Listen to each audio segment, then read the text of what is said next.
Olá, hoje vamos fazer uma análise a fundo de uma peça-chave na economia de qualquer país. O Banco Central. Às vezes parece algo distante, né? Mas, na verdade, o que ele decide mexe diretamente com o nosso bolso, com os juros, com a saúde das empresas, enfim, com tudo. E o nosso foco aqui é o Banco Central do Brasil, o Bacen. A gente está com vários materiais, documentos que explicam como ele é organizado, o que ele faz, por que ele faz. E a nossa missão aqui hoje é justamente essa: desvendar esse papel crucial do Bacen para a economia brasileira. Entender a estrutura, as responsabilidades, como ele opera no dia a dia para cumprir seus objetivos. Ok, então vamos mergulhar nessa análise. Antes da gente focar só no Bacen, talvez seja bom dar um passo atrás, né? Lembrar rapidinho qual é o papel clássico de um banco central de forma geral. Tipicamente, eles têm umas 4 grandes funções. Primeiro, são o banco dos bancos, quer dizer, eles oferecem serviços financeiros para outros bancos, recebem depósitos, fazem empréstimos. Além disso, funcionam como o banco do governo, guardam as reservas internacionais, por exemplo. E, claro, uma função essencial: executar a política monetária, usar as ferramentas para controlar o dinheiro e o crédito na economia. E por último, mas não menos importante, eles supervisionam o sistema financeiro, criam regras, fiscalizam se estão sendo cumpridas. Esse é, assim, o quadro geral, né? Agora, voltando para o nosso foco, o Bacen. As informações que a gente tem aqui mostram umas características bem interessantes. Para começar, a natureza jurídica dele. É uma autarquia especial. O que isso significa na prática? Bom, significa um grau bem alto de autonomia.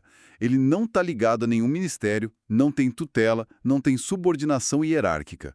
Tem autonomia técnica, operacional, administrativa e financeira. É uma independência, assim, desenhada para proteger as decisões de pressões políticas de curto prazo, sabe? E para que serve essa autonomia toda? Qual é o objetivo principal?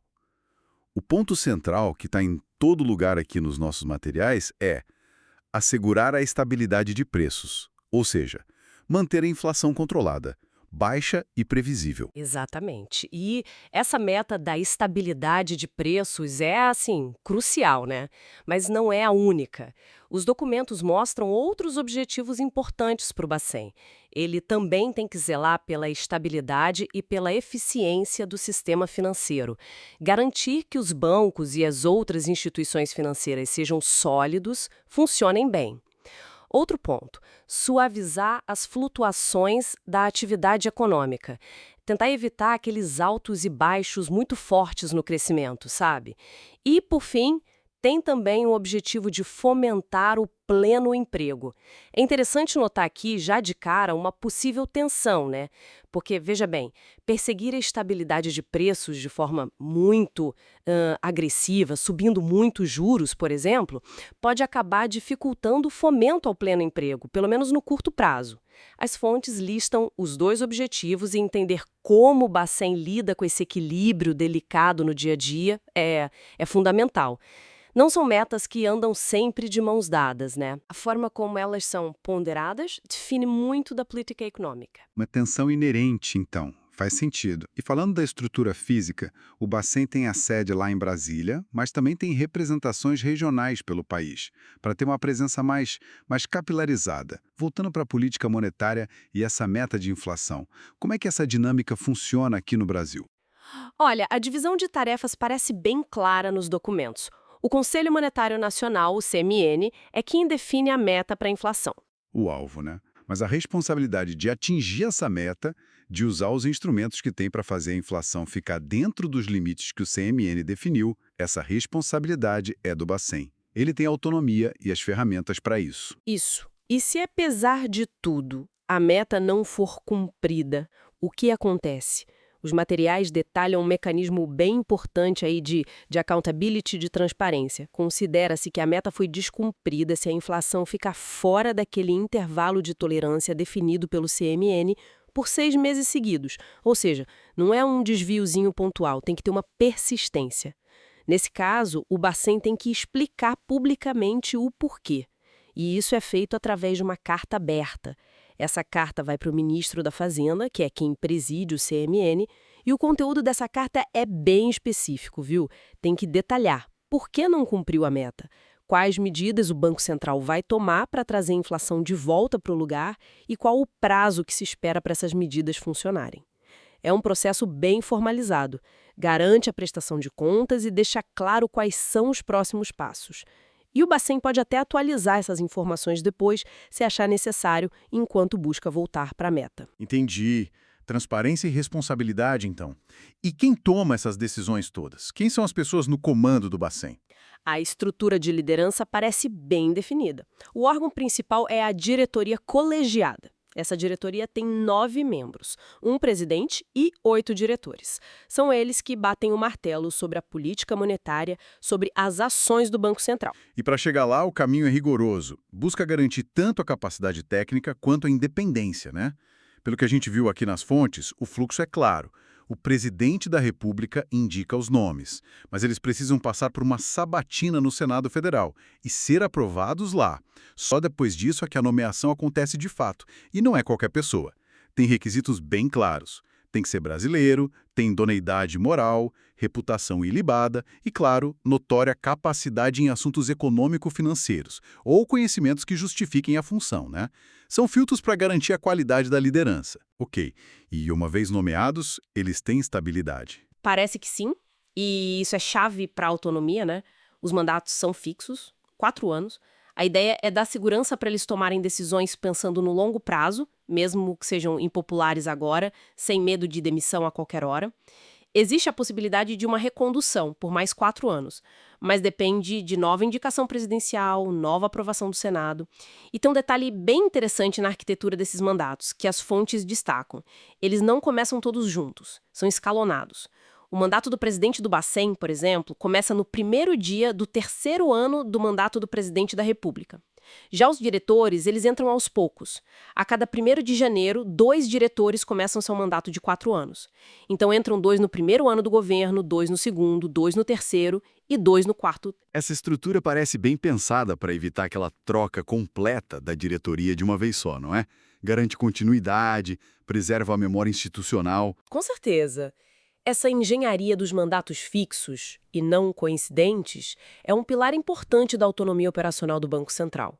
Mas é claro, essa autonomia não é absoluta, existem controles. E tem situações específicas em que um diretor ou até o presidente pode sim ser exonerado antes de terminar o mandato. As fontes listam isso, a exoneração pode acontecer se o próprio diretor pedir para sair ou por doença que incapacite para o cargo. Também pode ser por uma condenação criminal definitiva, já sem recurso, sabe? Mesmo que seja por um órgão colegiado. Ou se for comprovada a prática de improbidade administrativa. E tem mais uma causa, essa é ligada diretamente ao desempenho, aos objetivos do banco. Se ficar comprovado um desempenho insuficiente e recorrente para alcançar os objetivos fundamentais. Nesse último caso, o processo é mais complexo. Precisa de uma proposta do CMN, do Conselho Monetário Nacional, e essa proposta ainda tem que ser aprovada pelo presidente da República. Ou seja, mesmo a avaliação de desempenho insuficiente passa por um crivo externo, colegiado. Mostra que a demissão não é algo trivial. Entendido. Então, é uma governança que tenta equilibrar autonomia com responsabilidade. Ok? Entendemos a estrutura, quem comanda. Agora, a pergunta é, o que eles fazem com todo esse poder, com essa autonomia? Quais são as ferramentas, as áreas de atuação do Bacen no dia a dia? Os documentos mostram um leque de responsabilidades, assim, impressionante. Basicamente, eles mexem com a moeda, com o crédito e supervisionam o sistema financeiro. Começando pelo básico, o dinheiro. O Bacen tem um monopólio de emitir moeda papel e moeda metálica no Brasil. Ninguém mais pode fazer isso. Ele também gerencia a circulação desse dinheiro. Garante que as notas e moedas cheguem onde precisam, que sejam trocadas quando ficam velhas. E um detalhe histórico interessante que a gente achou. Desde 2002, o Bacen não emite mais títulos de dívida próprios. Essa função hoje é só do Tesouro Nacional. Os títulos antigos do Bacen já foram resgatados. Isso. E na parte de política monetária e crédito, aí o Bacen tem ferramentas poderosas. Uma bem conhecida é o recolhimento compulsório. É aquela obrigação que os bancos têm de deixar uma parte do dinheiro que os clientes depositam parada lá no Banco Central. Ao mexer nesse percentual, que pode chegar a 100% para depósito à vista e 60% para outros tipos, o Bacen influencia direto quanto dinheiro os bancos têm para emprestar. Isso mexe com o crédito, com a liquidez da economia. Além disso, o Bacen funciona como um emprestador de última instância. Ele pode dar empréstimos de prazo bem curto, os redescontos ou outras linhas de crédito para bancos que estão com dificuldade de liquidez momentânea. Ajuda a segurar a estabilidade do sistema, sabe? E ele também regula as condições gerais de crédito. E a relação com o governo e o mercado? O Bacen compra e vende títulos públicos federais. Mas é fundamental entender. Hoje, isso não é para financiar o governo. É a principal ferramenta para executar a política monetária. Quando ele compra títulos, ele joga dinheiro na economia. Quando vende, ele tira. Isso afeta diretamente a taxa básica de juros, a Selic. Fora isso, ele é o guardião das reservas internacionais do país. Aquele estoque de dólar, euro, ouro, é essencial para a segurança econômica. Outra área gigante de atuação é a supervisão e a regulação do sistema financeiro nacional. O Bacen fiscaliza os bancos, as cooperativas de crédito, as financeiras, aplica punições se precisar. Ele define as regras para como funciona o sistema de pagamentos, compensação de cheque, transferências, PIX. Ele também vigia os mercados financeiros e de capitais, junto com outros órgãos como a CVM. E um ponto que foi atualizado aqui nas fontes. Com a nova lei cambial, a Lei 14.286 de 2021, ele passou a regulamentar e fiscalizar o mercado de câmbio e os fluxos de capitais internacionais de forma mais abrangente. O objetivo é sempre garantir que o sistema seja sólido, íntegro. E para fechar essa lista enorme, o Bacen funciona como um porteiro para o sistema financeiro. Pelo que a gente viu, é ele quem autoriza o funcionamento de novos bancos, novos financeiros no país. Ele aprova se um banco pode abrir ou fechar uma agência, seja aqui ou no exterior. Ele analisa e autoriza mudanças grandes, como fusão ou compra de um banco por outro. Dá o ok para operações de câmbio, para a venda do controle de um banco para outro grupo e também permite que bancos estrangeiros abram filiais aqui. Basicamente, ele controla quem pode jogar nesse campo e como. É um poder regulatório imenso. Exato. Resumindo bem, o foco do Bacen cobre moeda, crédito, câmbio e a supervisão da maior parte do sistema financeiro. E para colocar todas essas regras e decisões na rua, ele usa vários tipos de normas, né? Resoluções, quando atua como secretaria do CMN, circulares, cartas circulares, instruções normativas. São esses os nomes dos documentos que comunicam as decisões dele para o mercado e para a sociedade. Ufa! Foi uma análise densa, mas acho que é essencial para entender essa peça tão importante da nossa economia. Vamos tentar recapitular os pontos principais que a gente explorou aqui, com base nas fontes. Vimos que o Bacen é uma autarquia especial com bastante autonomia técnica, operacional, administrativa e financeira. O objetivo número 1 é garantir a estabilidade de preços, a inflação sob controle. Mas ele também busca a estabilidade do sistema financeiro, suavizar os ciclos econômicos e fomentar o pleno emprego, objetivos que, como a gente viu, podem gerar tensões entre si.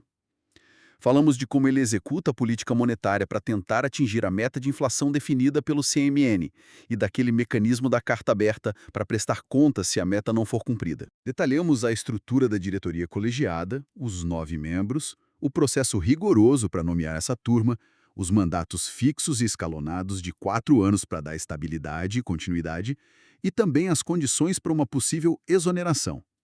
E, por fim, mapeamos aquela gama enorme de competências, desde emitir dinheiro e regular o crédito, ser o banco do governo e guardar as reservas, até supervisionar os bancos, regular o câmbio e ser o porteiro do sistema financeiro. Exato. Cobrimos a estrutura, os mandatos, os objetivos e as ferramentas. E para finalizar, acho que vale deixar uma provocação para quem nos ouve refletir, conectando justamente com aquela tensão entre os objetivos que a gente mencionou lá no começo. As fontes deixam claro, o Bacen tem que buscar tanto a estabilidade de preços quanto o pleno emprego. Sabendo que em muitas situações da economia existe um trade-off, né, uma escolha difícil entre controlar a inflação com mão de ferro e estimular ao máximo a economia e o emprego. Como será que o Bacen, na prática, equilibra essas duas metas? Que peso ele dá para cada uma na hora de decidir a taxa de juros ou outras políticas? principalmente pensando nos desafios econômicos específicos que o Brasil vive. Não tem resposta fácil, né? Mas pensar sobre essa ponderação é crucial para entender de verdade a atuação e o impacto do Banco Central.